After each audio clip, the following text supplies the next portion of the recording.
온라인 시청자 여러분, 안녕하세요.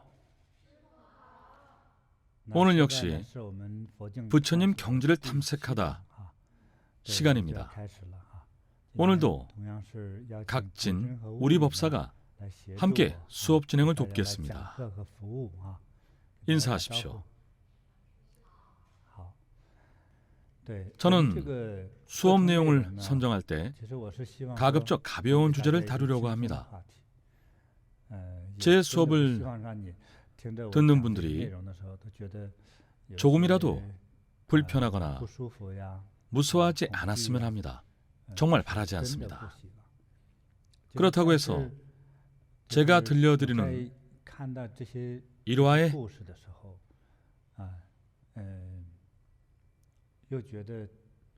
내용과 주제가 너무 가볍거나 우리 삶과 동떨어져 있으면 배울 점이 없겠죠. 제가 말씀드리는 1화 중에는 다소 충격적이거나 불편한 내용이 있을 수 있습니다. 우리가 습관적으로 보는 TV 드라마와 비슷합니다. 대부분 사람들은 아름답고 행복한 결말을 원하죠. 어둡고 무섭고 성공적 결말이 없는 내용은 아무도 원하지 않습니다. 그런 각본은 시청자들을 실망시킵니다. 제 수업에서 다루는 이야기는 가급적 내용이 온화하면서도 이치를 배울 수 있는 내용으로 선정하고 있습니다. 특히 우리에게 큰 도움이 되고 생각해 볼 만한 이치를 일화들 속에서 발견하시고 깨달음을 얻으셨으면 합니다.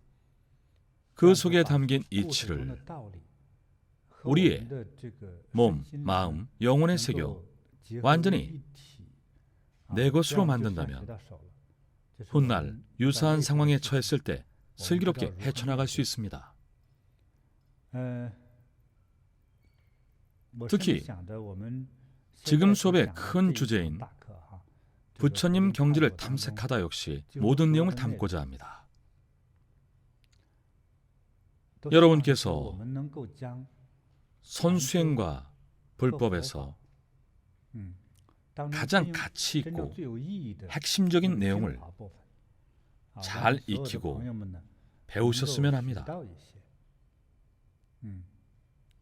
선수행은 아주 심오합니다. 불법은 훨씬 더 심오합니다. 저 역시 아주 깊은 수준까지 배우는 과정은 매우 힘들었습니다. 결코 만만한 일이 아닙니다. 명확한 지침이 없기 때문이죠. 부처님은 물론 후학들도 불법에 대해 무엇이 맞다라고 확실히 말하지 못합니다. 경전에 쓰인 부처님의 말씀은 대부분 수수께끼 같습니다. 수수께끼로 가득하죠. 수행을 통해 높은 경지에 이르신 분들이 하는 말씀은 저희와 같은 후학이 아무리 봐도 이해하지 못합니다. 보물처럼 귀중한 말이지만 생활에 적용하기가 어렵습니다. 고통이나 번뇌가 일었을 때 우리를 구하고 도움을 주지 못한다면 쓸모없는 것이니까요. 하지만 저는 여러분들이 이렇게 귀한 가치를 지닌 말씀을 재미있고 쉬운 방법으로 이해하고 자기 것으로 만들어 나중에는 한 가지 이치를 통해 다른 이치도 깨닫게 하고 싶습니다. 그것이 불법과 지혜를 참되게 깨닫는 방법입니다. 그럼 오늘의 이야기를 들려드리겠습니다. 계속 이야기 방식으로 진행하겠습니다. 이번 이야기의 제목은 동전 한 입입니다. 어느 날 아침 출근을 준비 중인 한 남자가 있었습니다. 다층 주택에 살았던 남자는 위층에서 계단으로 내려와 차를 주차해둔 길가로 갔습니다. 남자가 사는 집의 아래층에는 다른 가족이 살았죠. 그 집에는 7, 8살쯤 된 소녀가 있었습니다. 어느 날 소녀가 남자를 불렀습니다. 아저씨, 저 좀 도와주세요. 잠시 생수병과 동전 좀 들어줄 수 있나요? 풀린 신발끈 좀 묶으려고요. 위아래 이웃이라 평소 잘 알고 있었습니다. 그래, 도와주마. 남자는 소녀에게서 생수병과 동전을 건네받았습니다. 100원짜리 동전 한 개였죠. 남자는 문득 궁금해졌습니다. 얘야, 근데 이 100원은 어디에 쓰려고 그러니? 이 돈을 쓸 데가 있니? 소녀가 대답했습니다. 선생님이 반 아이들에게 100원씩 가져오라고 하셨어요. 쓸 데가 있으시대요. 그 동전은 수업 준비물이었죠. 남자는 학교 선생님이 동전을 가져오라고 한 이유에 호기심이 일었습니다. 그 순간 땡그랑하고 동전이 떨어졌습니다.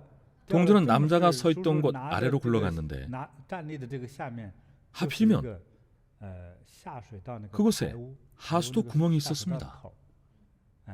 하수도에서 배수로로 연결되는 넓고 깊은 구덩이가 파여 있었죠. 동전은 하수도 구멍으로 굴러갔습니다. 간혹 손에 쥔 휴대전화나 안경이 그 안에 떨어질 때가 있습니다. 그 순간 굉장히 당혹스럽죠. 구멍이 깊은 것도 있고 뚜껑이 안 열리는 것도 있죠. 동전이 떨어지자 당황한 남자는 황급히 자신의 옷 주머니를 더듬으며 다른 동전이 있는지 찾았습니다. 아저씨, 신발끈 다 묶었어요. 이제 돌려주세요. 남자는 주머니를 찾아봤지만 동전은 없었습니다. 어쩌지? 방금 아저씨가 동전을 하수구에 빠뜨렸단다. 대신 지금 주머니에 있는 1,000원짜리 지폐를 주마. 다른 동전이 없구나.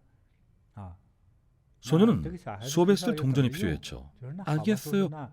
그러면 이따 수업 끝나고 900원을 거슬러 드릴게요.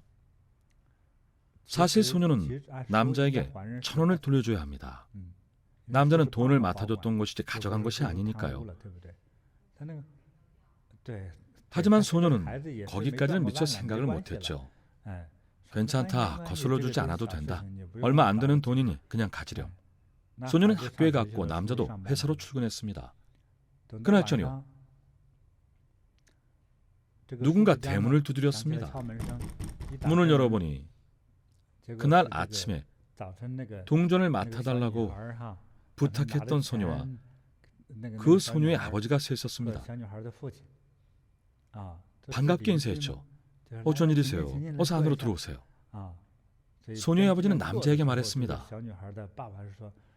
오전에 아이가 선생님께 돈을 빌렸다고 하더군요. 아이가 신세를 졌으니 900원을 돌려드리러 왔습니다. 소녀의 아버지는 찻상 위에 돈을 올려놓았습니다. 남자는 돈을 사양하며 받지 않으려 했습니다. 그때 소녀의 아버지가 말했습니다. 아니, 댁에 있는 이 물건들은 다 진품인가요? 골동품 같은데요. 남자가 말했습니다. 다 진짜일 겁니다. 오랫동안 취미로 골동품을 수집해 왔거든요. 여가 시간 틈틈이 이것저것 수집하다 보니 이렇게 됐네요. 그래서 동으로 만든 물건이나 도자기 등등 온갖 것들이 다 있죠. 소녀의 아버지는 눈을 반짝 빛내며 골동품을 둘러보다가 갑자기 몸을 일으키더니 이제야 알겠군요. 아침에 왜 그러셨는지 알겠습니다. 과연 골동품 수집가라서 그 동전을 알아보셨군요. 우리 딸이 맡긴 동전이 특별하다는 걸 알고 계셨군요. 현재 발행되지 않거나 시중에는 구할 수 없는 특수한 기념 화폐라서 그 동전 하나가 어마어마한 값에 팔리겠죠. 그래서 수집하려고 하셨군요. 가끔 신문에는 이런 기사가 실립니다. 수집할 당시 10원짜리 동전이 시간이 지나 10만, 20만 원에 팔린다는 내용이죠. 소녀의 아버지는 이 남자도 분명 그럴 것이라고 생각했습니다. 선생님, 머리 회전이 아주 빠르시군요. 우리 딸이 가지고 있던 그 100원짜리 동전이 특수한 화폐라는 것을 아셨군요. 그게 지금 얼마에 팔릴 것 같습니까? 남자는 몹시 억울했습니다. 그럴 리가요. 그 동전이 하수구로 떨어졌을 뿐입니다. 따님께서 수업 준비물인 동전을 들어달라고 부탁해서 잠시 들고 있다가 실수로 하수도에 빠뜨린 겁니다.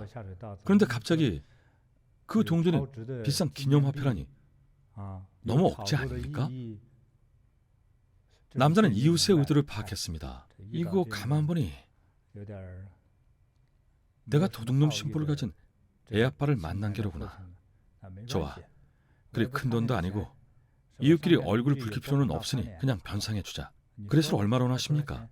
못해도 10만 원은 주셔야죠. 남자는 주머니를 여기저기 뒤져 7만 원 정도를 꺼냈습니다.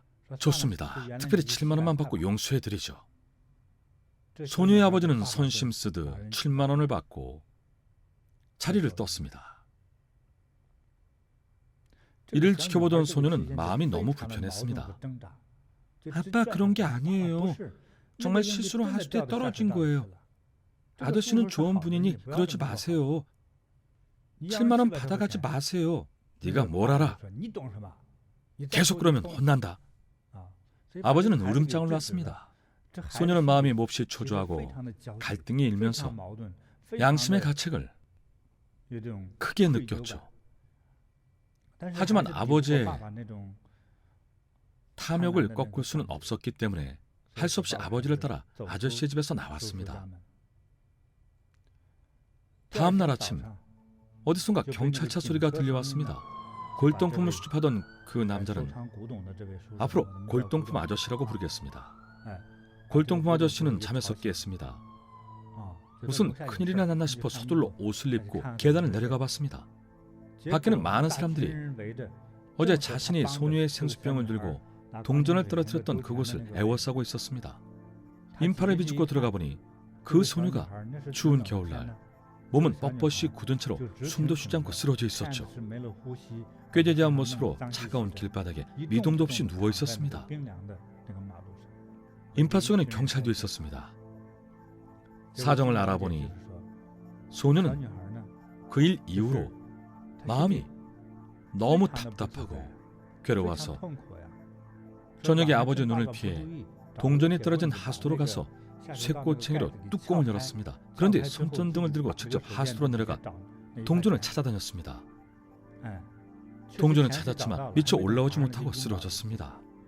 여러분도 아셔야 할 것이 도로의 하수도나 평소 사람이 드나들지 않는 지하실은 오랫동안 닫혀 있으면 사람의 몸에 아주 해로운 유독가스가 발생합니다.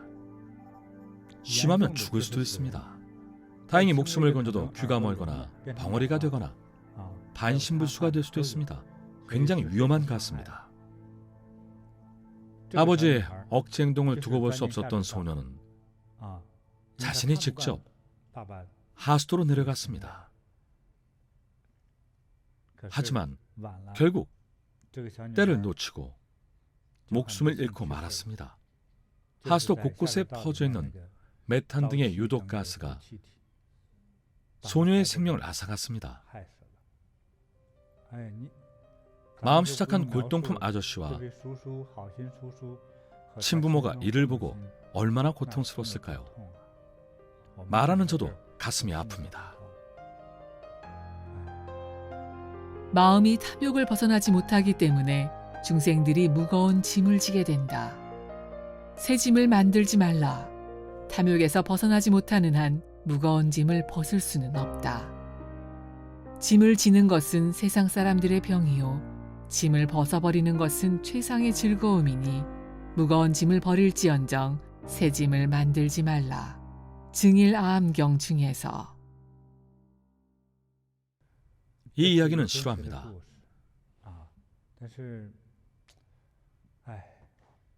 정말 너무나도 안타깝습니다.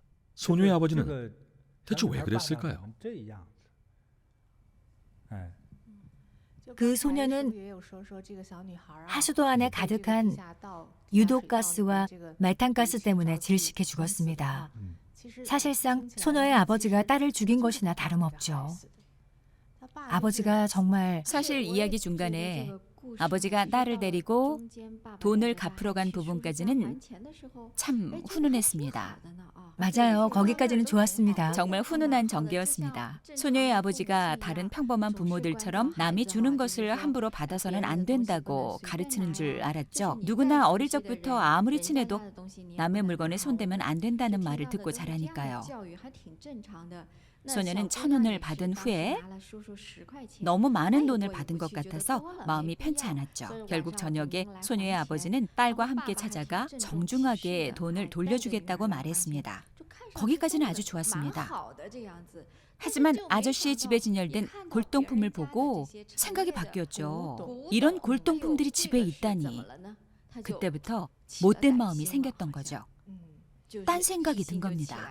사람의 마음이라는 게 참 순식간에 변하는 것 같습니다. 아까만 해도 좋았는데 골동품을 보자마자 마음이 급변한 겁니다. 그 사람의 집을 보고 부자라는 판단이 들자 갑자기 생각이 변했다는 말이군요. 소녀의 아버지가 가진 직업, 배경, 교양 수준과도 큰 관련이 있겠죠.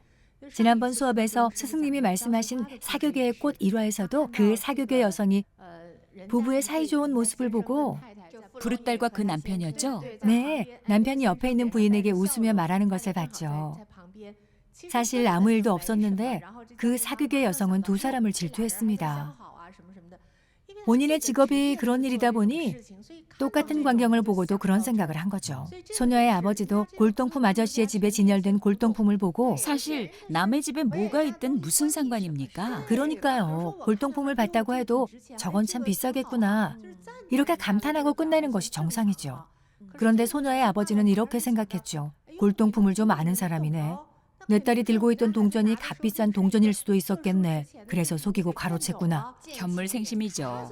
어떻게 무조건 상대방이 사기꾼이라고 생각할까요? 눈앞에서 골동품을 봤다고 해서 상대가 내 아이를 속이는 사기꾼이라고 생각하다니, 그 두 개를 연관짓다니 순간적으로 머리가 어떻게 되었나 봅니다. 결국 사달이 났죠.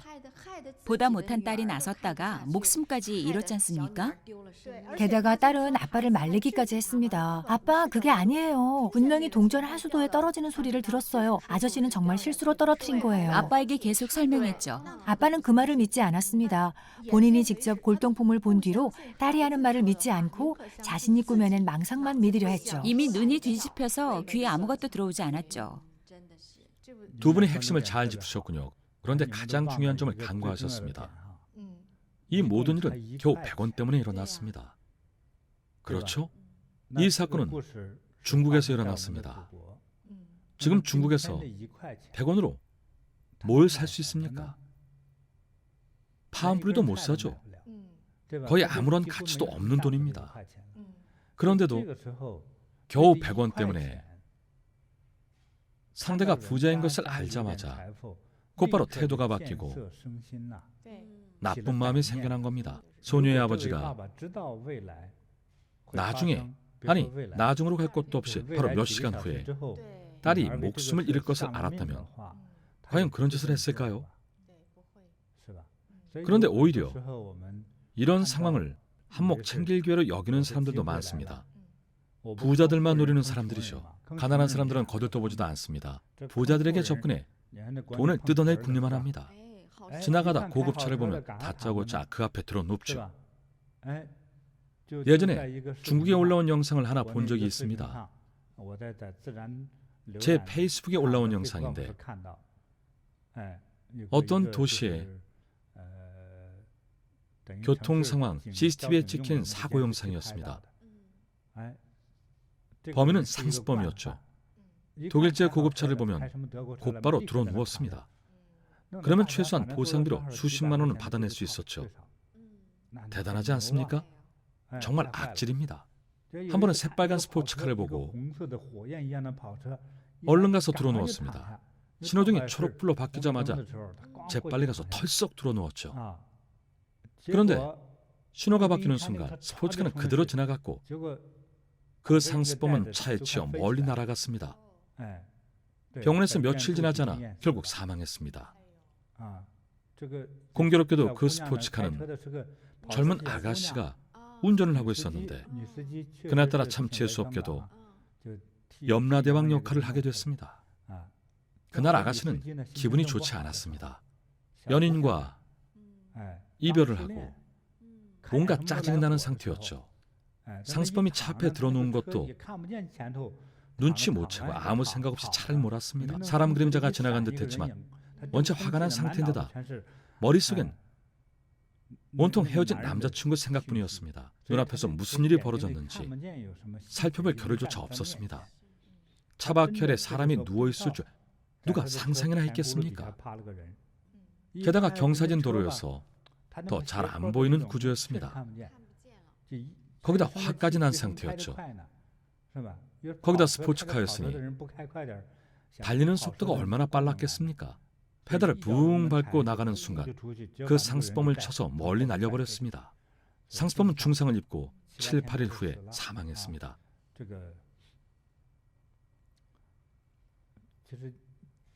한 경찰이 SNS에 이 영상을 올렸습니다. 왜 본인 이름으로 올렸을까요? 공식적으로 공개할 수 없기 때문입니다. 경찰이 영상 후반부에 설명을 덧붙였습니다. 이 사람은 상습범이었습니다. 같은 범죄로 여러 번 고소를 당하고 구속됐지만 멈추지 않았습니다. 이런 방법으로 손쉽게 피해자들의 돈을 갈취했습니다.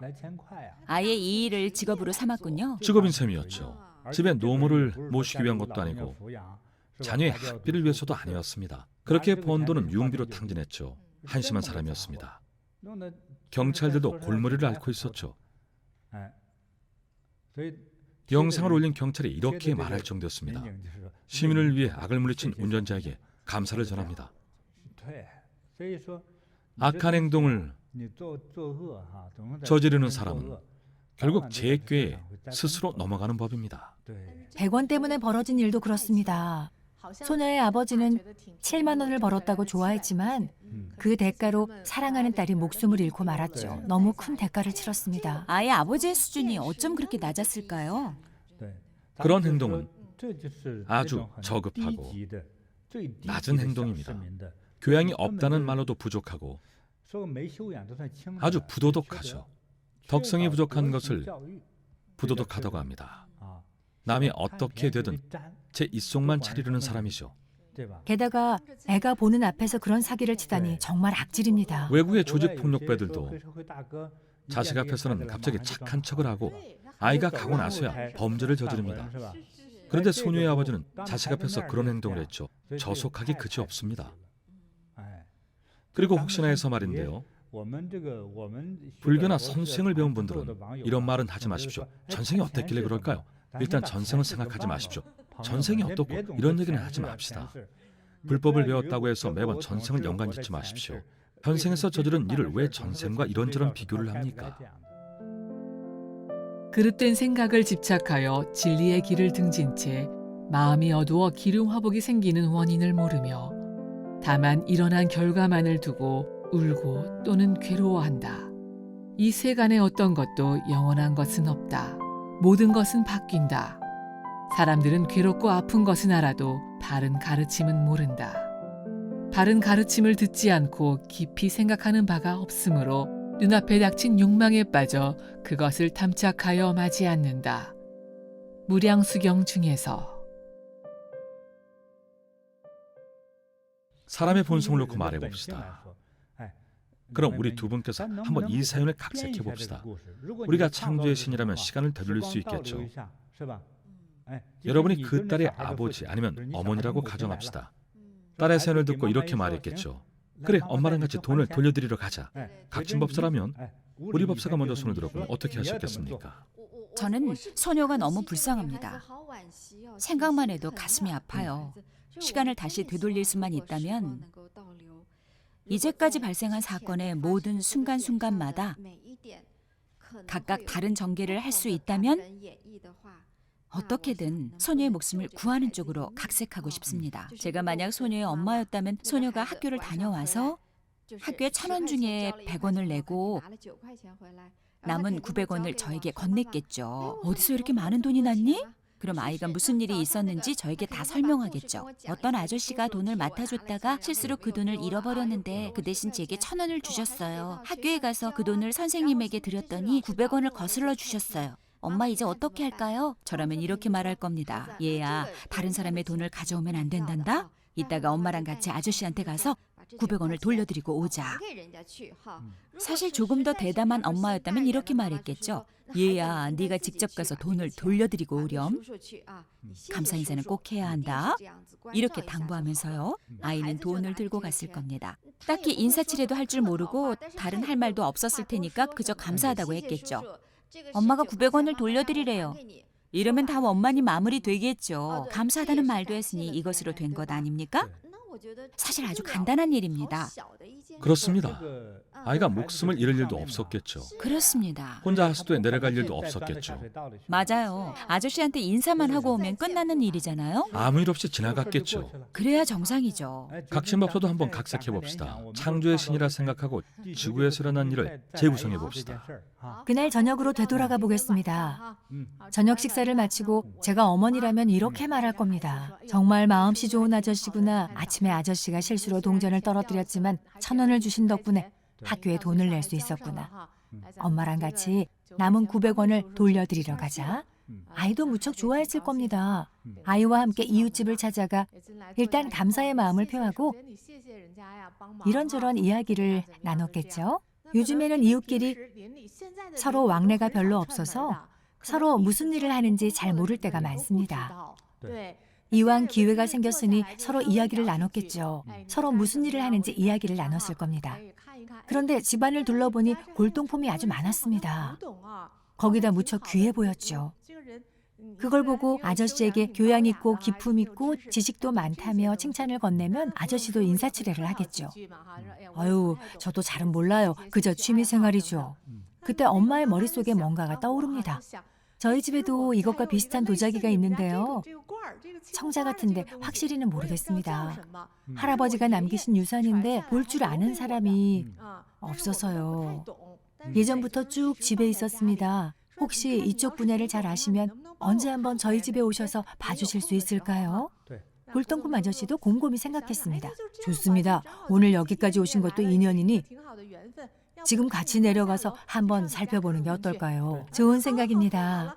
엄마는 아이를 데리고 골동품 아저씨와 함께 집으로 와서 청자를 가리키며 말합니다. 이게 바로 할아버지 때부터 대대로 전해 내려오는 유산입니다. 골동품 아저씨는 청자를 유심히 살펴보았습니다. 아니, 이건 아무래도 수백 년은 된 보물 같은데. 저도 쉽게 단언하기는 어려우니 이렇게 합시다. 제가 아는 친구들 몇몇이 골동품 감정을 아주 잘합니다. 혹시 친구들을 불러 감정을 하게 해도 되겠습니까? 그럼 너무 좋죠. 저희 집 아이가 올해 4학년인데 아이 친구들이 다 좋은 학교로 전학을 갔어요. 저도 사립학교 같은 곳으로 아이를 보내려던 참이었죠. 여기저기 돈을 빌려 모아도 조금 부족했는데 이 청자를 감정해서 감 나가는 것으로 판명되면 이걸 팔아서 아이를 좋은 학교에 보낼 수 있을 거예요. 이런 얘기까지 오고 갔겠죠. 며칠이 지나 골동품 아저씨는 정말로 감정사 친구를 데리고 와 도움을 주었습니다. 청자를 감정해보니 할아버지가 남기신 유산은 5, 6천만 원 가치였습니다. 저라면 몹시 기뻐하며 골동품 아저씨에게 부탁을 했겠죠. 혹시 저 대신 이 청자를 팔아주실 수 있을까요? 이렇게 서로 도움을 주고받으면서 신뢰가 쌓였겠죠. 이웃 간에 서로 도우면서 정이 쌓였군요. 정말로 도움을 받을 줄은 몰랐었으니까요. 다음에는 만두를 쪄서 나눠줬겠네요. 골동품 아저씨는 청자를 5,800만 원에 팔아줬습니다. 그 돈을 보태서 학비까지 마련했고 다음 학기부터 아이를 새로운 학교로 보낼 수 있게 됐죠. 당연히 골동품 아저씨에게도 살해를 하려고 했지만 아저씨는 한사코 거절했죠. 아닙니다. 가까운 이웃끼리 살해라니요. 별로 도와드린 것도 없는걸요. 이렇게 착한 따님이 좋은 학교에 다니게 됐다니 그것만으로도 참 기쁩니다. 이번 각색이 더 좋군요. 그리고 그날 저녁 만두를 쪄서 윗집에 올려보냈겠죠. 한 가지 말씀드리죠. 사실 900원이 아니라 1,000원을 돌려줘야 합니다.